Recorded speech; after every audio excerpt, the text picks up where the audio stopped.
boa tarde, boa noite, torcedor e sócio, por enquanto, do Clube de Regatas Vasco da Gama. Sou Ivan Luiz Maia Pereira, vascaíno de 69 anos, neto de vascaíno que ajudou na construção de São Januário. Fui sócio patrimonial desde 1963, até que Eurico me decepcionou, apesar do avô dele ter sido amigo do meu avô. Foi ele que me ensinou a amar o Vasco, não o Eurico, meu avô. Perdi meu título, que desapareceu dos arquivos e que, quando tentei resgatá-lo, na época do Roberto Dinamite, havia desaparecido dos arquivos. Fiquei com a carteirinha com minha fotografia de moleque como lembrança dessa época. Associei-me então como sócio geral, pois o título de sócio proprietário do meu avô já estava nas mãos do meu irmão mais velho. Agora vejo com desconfiança essa mudança que tentam fazer no estatuto do clube. Parece-me não ser uma alteração no estatuto atual, mas sim uma substituição do atual texto por um novo texto. Isso me preocupa. Bom, mas isso vamos conversar depois da vinheta. Até já! Ah, e não esqueça, dê o seu like, compartilhe e se inscreva se ainda não o fez. Ah, e convide amigos, vascaínos ou não, para nos acompanhar. Precisamos crescer.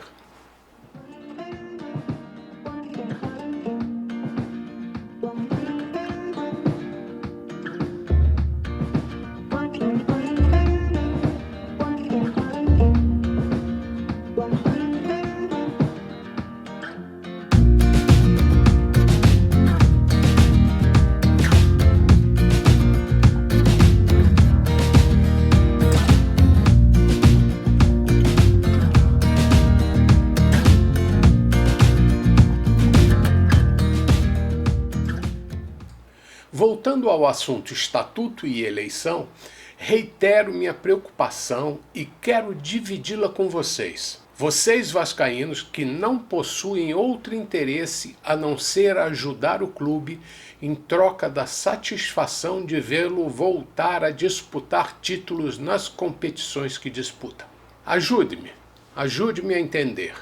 Com base nas informações que tive acesso, tirei algumas conclusões pessoais e deixo claro que não sou dono da verdade e nem estou acusando ninguém, mas não posso deixar de confessar minha desconfiança.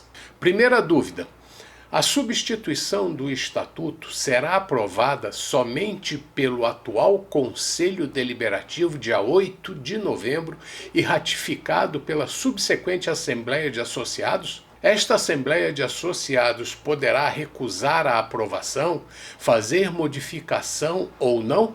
Os sócios não serão chamados a opinar? A aprovação pelo Conselho Deliberativo em bloco das propostas de transição, artigo 160, propostas 1, 2 e 3, sem discutir-se individualmente as mudanças, não parece uma forma de cerceamento do direito de escolha da Assembleia de Associados?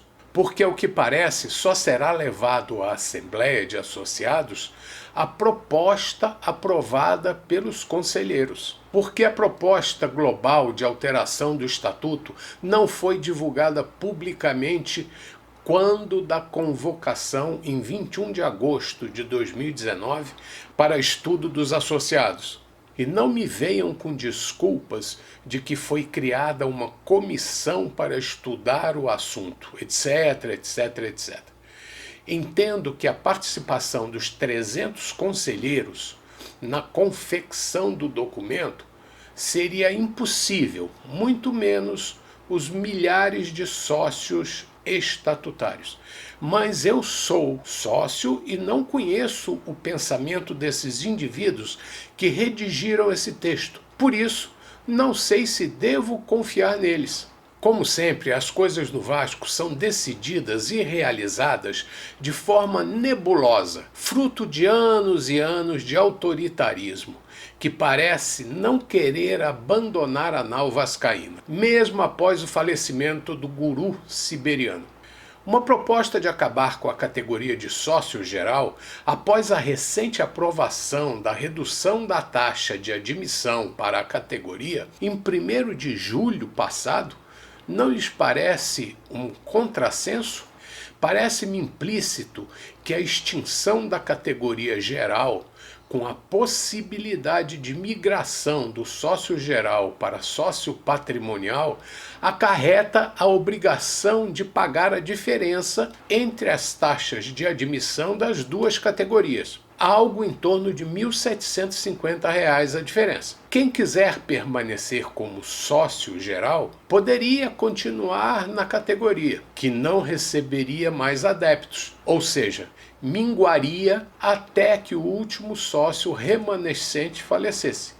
Seria o fim de uma categoria de sócio que existe há muitas décadas, e isso é triste. Ou seja, tudo me parece uma decisão nada democrática que provocaria uma redução da influência dos milhares de sócios gerais, que é a categoria mais acessível de sócios votantes. Nem todos estariam dispostos ou poderiam arcar com o custo diferencial entre as duas taxas de adesão, R$ 750 de sócio geral e R$ 2.500 de sócio proprietário. Seria mais uma tentativa política de transformar um clube popular em um curral eleitoral para então decidir tudo de forma autoritária com a justificativa da modernização. Essas dúvidas que tenho são básicas em cima das informações que obtive e do texto divulgado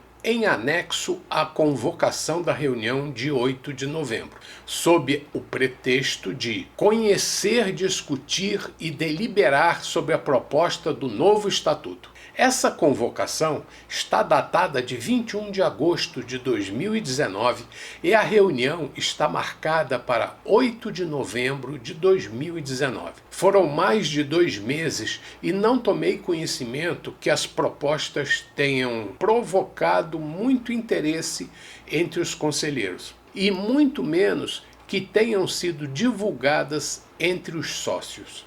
Mas isso é só um detalhe, como diria uma antiga ministra da Economia.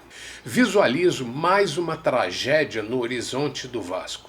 E quem são os protagonistas? Seriam os conselheiros integrantes da comissão de reforma do Estatuto? Não, claro que não. Eles são pessoas de menor importância em comparação àqueles que lhes deram espaço para trabalhar. Esses sim, os verdadeiros responsáveis, a meu ver, e que possuem poder no clube.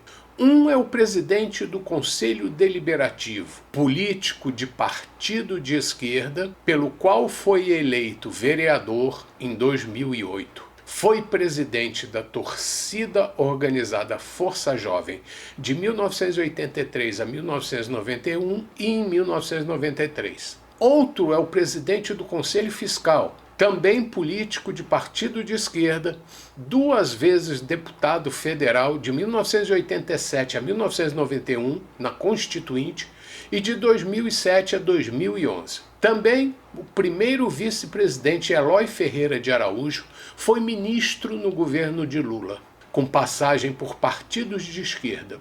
Luiz Manuel Fernandes foi secretário executivo do Ministério do Esporte no governo Dilma. Já presidiu o Conselho Deliberativo do Vasco. É vinculado ao Casaca. Agora, outras decisões que podem ser aprovadas pelo Conselho Deliberativo e que os associados podem ter que engolir são as seguintes. Para ser elegível ao cargo de presidente, será necessário ter 8 anos como sócio e, no mínimo, uma participação no Conselho Deliberativo. Como a eleição se dá de 3 em 3 anos, ou seja, após 2 gestões, ou seja, 6 anos, dependendo da data de sua associação ao clube. Por exemplo, se for entre 2 eleições, pode ser que você não possa se candidatar antes da 3ª eleição. E se for aprovada a proposta da obrigação de ter participado no Conselho Deliberativo, muito mais restrito e antipopular será o estatuto proposto, pois diminui a possibilidade de você, sócio, se candidatar à presidência do clube. Se não, vejamos, se o Conselho Deliberativo é composto por 300 membros e 150 são natos, ou seja, só saem quando morrem, só sobram 150 vagas elegíveis, divididas 120 para o primeiro colocado na eleição e 30 para a chapa segundo colocada. Ou seja, pode ser que você precise de mais do que 8 anos para poder se candidatar à presidência do Vasco. E considerando que só com mais de 35 anos de idade poderá se candidatar, então imagine que pode estar com uma idade maior ainda. Mas o Vasco reserva aos doutores e aos velhos participantes da velha política prioridades claras para eles. Nada de oportunidade para as idades novas e jovens cabeças, não é?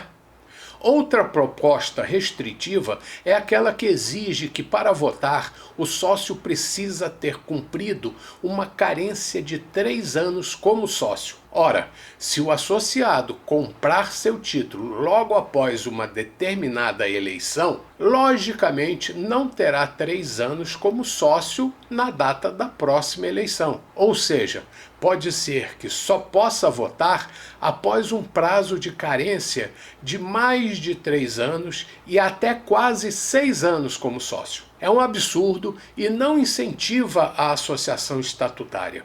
Exigências com as quais não concordo podem ser aprovadas no caso da votação direta para presidente e vice-presidente da Assembleia Geral, assim como para a votação direta para 150 membros do Conselho Deliberativo e para presidente e primeiro e segundo vice-presidentes administrativos, etc, etc, etc, e por aí vai. Se fôssemos conversar sobre o extenso texto deste novo estatuto, na contramão da desburocratização, ficaríamos muitos dias discutindo. Por isso, sabendo que as coisas no Vasco não seguem as regras da moderna administração, prefiro encerrar com as 3 propostas de aprovação do artigo 160.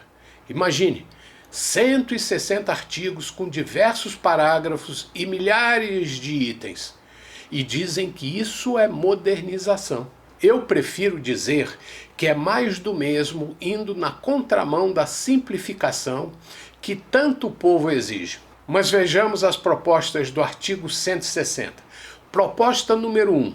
Resumindo, propõe que o novo estatuto entre em vigor no dia seguinte da sua aprovação pela Assembleia do Quadro Social e a eleição direta geral se dará já na próxima eleição.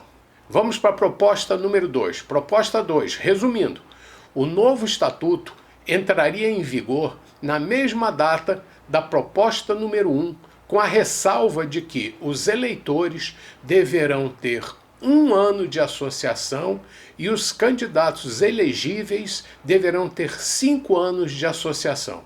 Ou seja, serão mantidas as exigências do estatuto anterior. E, finalmente, proposta número 3.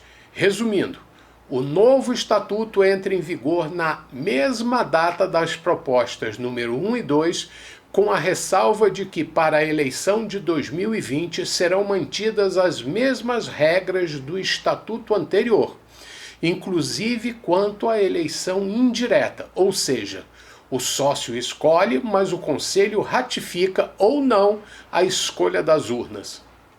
Na verdade, eu estou triste. Estou triste que não se tenha discutido com mais profundidade o tema e não se tenha passado a limpo os documentos normativos do clube.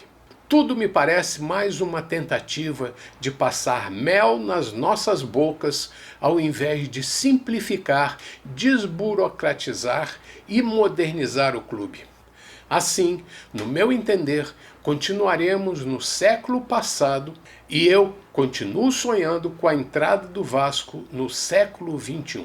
Obrigado pela paciência e bom dia, boa tarde e boa noite, torcedor e talvez sócio do Clube de Regatas Vasco da Gama. Até breve.